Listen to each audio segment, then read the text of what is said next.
नमस्कार. विवा फुटबॉल गोल गप्पामध्ये आपलं सगळ्यांचं मनपूर्वक स्वागत. मराठी भाषा गौरव दिनानिमित्त आपण विवा फुटबॉल गोल गप्पाचं सुतोवाच केलं होतं, म्हणजे सॉफ्ट लॉन्च केलं होतं. आणि आज आता फिफा वर्ल्ड कपचं 50 दिवसांचं काउंटडाऊन सुरू होत आहे. त्यानिमित्त आजपासून या विवा फुटबॉल गोल गप्पा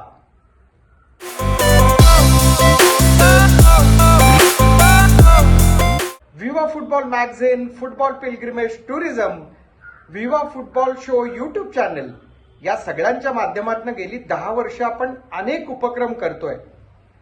पण आपल्या मराठी फुटबॉल मित्रांची एक आग्रही मागणी होती की फुटबॉलवरचं खास आपल्या मराठीतनं व्यक्त होण्याचा असं एक व्यासपीठ पाहिजे. आणि म्हणूनच त्यासाठी हे विवा फुटबॉल गोल गप्पा. आता फिफा वर्ल्ड कप पोचलाय उत्तर गोलार्धात, म्हणजेच अमेरिका, कॅनडा आणि मेक्सिको हे यंदाच्या फिफा वर्ल्ड कपचे यजमान देश आहेत. इतिहासात पहिल्यांदाच 3 देशांमध्ये फिफा वर्ल्ड कपचं आयोजन होत आहे. पूर्वी वर्ल्ड कपमध्ये 24 संघ असायचे, नंतर ते वाढवून 32 वर नेण्यात आले आणि यंदाच्या वर्ल्ड कपला सर्वाधिक 48 संघांना प्रवेश देण्यात आलाय. प्रत्येकी 4 अशा 12 गटांमध्ये त्याची विभागणी आहे. यथावकाश आपण या वर्ल्ड कपच्या सगळ्या ग्रुप स्टेजेस, नंतर round of 32, round of 16, quarter final, semifinal, final या सगळ्या प्रेडिक्शन झोन मध्ये जाऊच या. पण आतापर्यंतचा हा सगळ्यात मोठा वर्ल्ड कप होणार आहे असा दावा फिफा करत आहे. अमेरिका इंग्लंड संघर्षामध्ये जरा थोडे डाबाडोल झालेत सगळ्यांचे ट्रॅव्हल प्लॅन, पण होपफुली क्रॉसिंग युअर फिंगर्स यंदाचाही फिफा वर्ल्ड कप तितकाच रोमांचकारी आणि नवे विक्रम प्रस्थापित करणारा ठरेल. कतारचा फुटबॉल वर्ल्ड कप हा खरोखरीच एकमेवाद्वितीय होता. म्हणजे केवळ एका देशातच नव्हे तर एका शहरात आयोजित केलेला तो पहिला आणि एकमेव वर्ल्ड कप ठरला.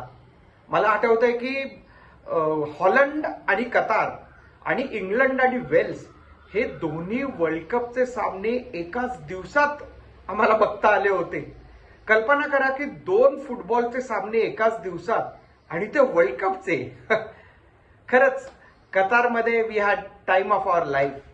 आम्हीच नाही तर जगभरातले जे काही 35-40 लाख फुटबॉल प्रेमी त्या महिनाभरात कतारमध्ये आले होते, त्यांनी ते फुटबॉलचे सगळे रोमांचित करणारे क्षण आपल्या आठवणींमध्ये साठवून ठेवले. वर्ल्ड कपचं घोडा मैदान अजून 50 दिवस दूर आहे. पण इकडे इंग्लिश प्रीमियर लीग सध्या नाट्यमय कलाटणी मिळाली आहे. आर्सेनलला मागे टाकून मँचेस्टर सिटी बहुधा पुढल्या आठवड्यात टेबल टॉपर्स होईल. तिकडे जर्मनीमध्ये बुंडेसलिगा ही बायर्न म्युनिकने आपली प्रॉपर्टीज केली आहे. ऑलरेडी त्यांनी बुंडेसलिगाचं विजेतेपद निश्चित केलंय. वर्ल्ड कप क्वालिफिकेशनच्या अपयशानंतर इटालियन लीगचे आता शेवटचे काही आठवडे राहिलेले आहेत आणि they are going literally through the motions. फारशी काही एक्साइटमेंट नाहीये.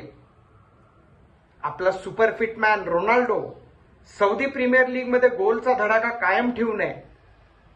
लालिगामध्ये मॅड्रिड, बार्सिलोना चॅम्पियन्स लीग मधनं बाहेर गेले, पण आता 10 मेच्या एल क्लासिकोची सगळ्यांना प्रतीक्षा आहे. याच आणि अशा फुटबॉल विश्वातल्या सगळ्या गप्पा आपण मारणार आहोत विवा फुटबॉल गोल गप्पामध्ये. तेव्हा आवर्जून सहभागी व्हा. या सगळ्या फुटबॉल विश्वातल्या घडामोडी आणि त्यावरची तुमची मतं आमच्याबरोबर शेअर करा. पाहत रहा विवा फुटबॉल गोल गप्पा. फिफा वर्ल्ड कपची जगभरात प्रचंड लोकप्रियता आहे. गेल्या वेळचा वर्ल्ड कप हा जगातील 5 अब्ज फुटबॉल प्रेमींनी बघितला. अर्जेंटिना फ्रान्स फायनलचा थरार हा तब्बल 1.5 अब्ज फुटबॉल प्रेमींनी टीव्ही किंवा डिजिटल माध्यमातून बघितला. भारताबाबतीत बोलायचं झालं तर भारतात फुटबॉल बघणाऱ्यांची संख्या 35 ते 40 कोटींच्या घरात आहे. आणि गेल्या वेळची फायनल मॅच ही भारतामध्ये 3.5 ते 4 कोटी लोकांनी बघितली होती. हे सगळं असलं तरी सुद्धा यावेळचा फिफा वर्ल्ड कप भारतात दाखवणार कोण या प्रश्नाचं उत्तर मात्र अंधारातच आहे.